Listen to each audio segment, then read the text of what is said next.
As a geographer, when I speak about Ghana, I actually have to wonder whether somebody knows what it is, let alone where it is. With Southern Europe, I have none of those concerns. This is a very famous place on Earth. As you're going to see momentarily, viewing a map of the southern end of Europe, you can see that Southern Europe stretches from the Atlantic Ocean in the west to the Aegean Sea in the east. Three substantial peninsulas drop south of the main body of the continent into the Mediterranean Sea. Those three peninsulas are the Iberian Peninsula, the Italian Peninsula, and the Balkan Peninsula, along with the peninsular extension of Peloponnesis. And then, of course, there are four countries attached to those parts of those peninsulas. They are Portugal, Spain, Italy, and Greece.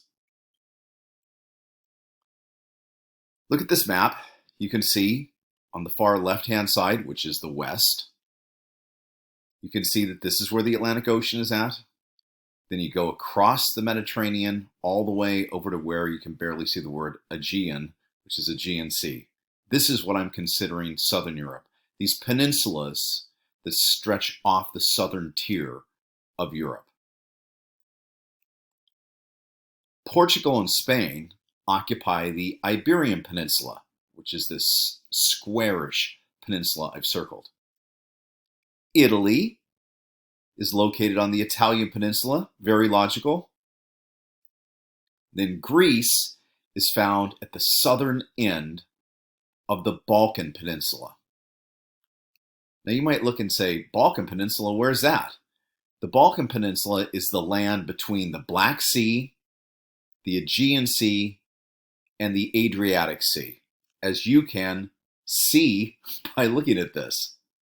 So it includes what used to be Yugoslavia, Slovenia, Croatia, Bosnia or Bosnia-Herzegovina, Montenegro, Kosovo, Serbia, North Macedonia or Macedonia, Albania, Greece, Bulgaria, Romania, a little bit of Turkey, all of that.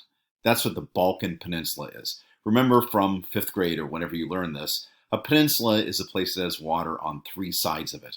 So it's a piece of land that sticks out into a body of water. That is the Balkan Peninsula. If you take a look, as I mentioned, Greece also includes this southern peninsular extension known as Peloponnesus. Here we go. There it is. You can see it very clearly. It looks like an island in a lot of ways, and in some ways it's kind of become an island because the Corinthian Canal cuts it off. But historically, this is a peninsula, and historically very important. Look at this map. You can see that these are some of the ancient city-states of Greece. Notice that part of Corinth, and of course the very famous Sparta, where we get the word Spartan from in English, Olympia, are all on Peloponnesus. Then you can see Delphi, where the oracle was at, and of course Athens.